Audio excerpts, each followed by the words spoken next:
Le quatrième principe est le rebond. Imaginez que vous êtes commercial dans une entreprise, un seul but, vendre, votre salaire et un pourcentage de vos ventes. Vous passez tous les jours des centaines d'appels à des inconnus pour les convaincre d'acheter vos magnifiques produits. Mais moins de 10% de vos appels débouchent sur une vente. C'est lundi et c'est votre dernier coup de fil, le 140e de la journée. La personne décroche, vous écoute 10 secondes et vous insulte. Comment réagissez-vous ? Prenez une minute et écrivez ce que vous ressentez. Voici 2 réactions possibles. La première est « Je perds mon temps, personne n'achète, je n'y arriverai jamais, je vais me faire virer, c'est la crise, je ne retrouverai jamais de travail, ma vie est fichue. » Vous l'avez compris, Monsieur Pessi angoisse, il en fait des tonnes, la fin du monde est à sa porte. La crise économique n'est qu'une excuse, il y aura toujours des crises, des bouleversements, des changements. Comprendre, s'adapter et tirer parti est la clé.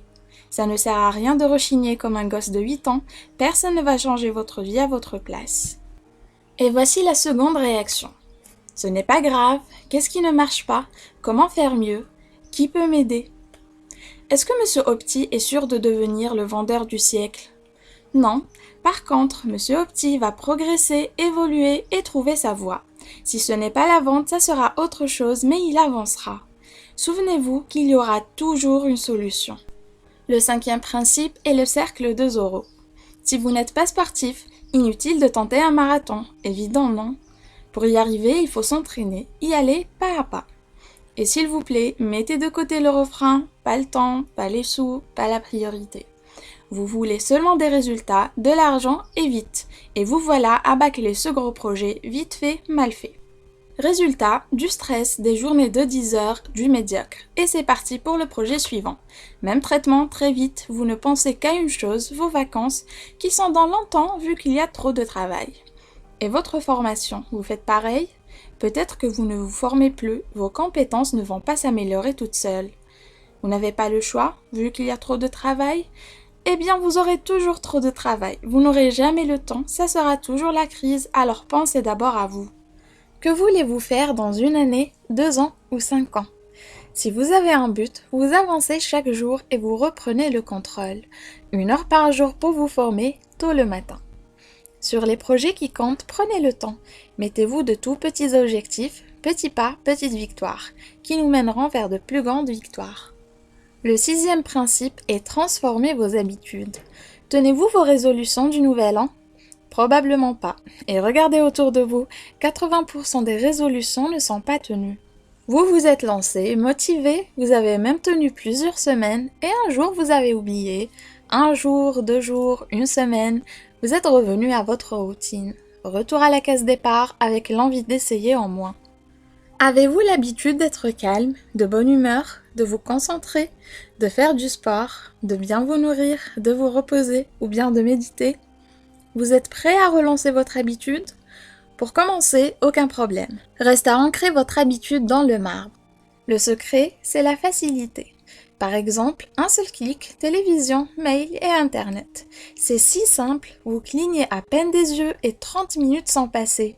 Plus c'est simple et plus on s'accroche. Si vous faites un régime, préparez des encas diététiques toujours à portée de main. Si vous faites du sport le matin, planifiez tout. Au lever, tout est prêt, enfilez vos baskets et c'est parti.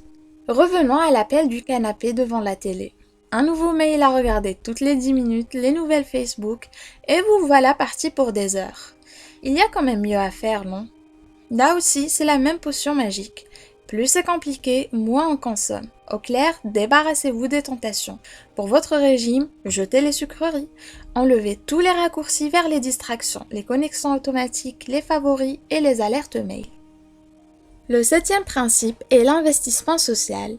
Vos problèmes sont des poids sur vos épaules. Portez-les seuls et vous finirez écrasés. Tout ça pour parler d'une enclume que vous vous êtes forgée tout seul. Malheureusement, à l'ère de l'ultra-communication, beaucoup gardent leurs soucis pour eux. Parlez, échangez et écoutez. Plus vous en parlez et moins ça vous affecte. Lâchez l'ordinateur, passez du temps avec ceux prêts à vous voir, à vous écouter et à vous conseiller. Partagez vos galères et compatissez. Vos relations sont très importantes. Pour finir, voici quelques conseils pour aimer votre travail. Partagez votre savoir avec vos collègues. Et faites-vous des potes au boulot, et vous pourrez endurer n'importe quoi. Travaillez avec un chef que vous appréciez, et vous pourrez progresser. Un changement dans votre humeur transforme votre monde. Souriez, tenez-vous droit, votre cerveau suivra. Quand vous parlez à quelqu'un, regardez-le dans les yeux, montrez-lui de l'intérêt, il vous le rendra. Le bonheur apporte la réussite et pas le contraire. Adopter ces principes, c'est revenir à l'essentiel, notre bien-être, nos relations, notre environnement.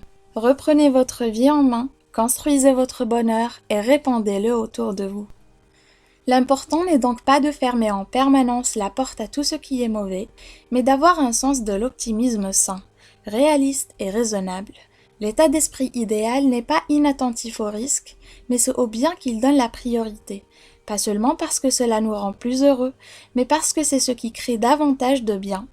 Face au choix entre voir la vie en rose et broyer constamment du noir, le combat n'est même pas serré. En affaires comme dans la vie, l'optimiste raisonnable sera toujours gagnant.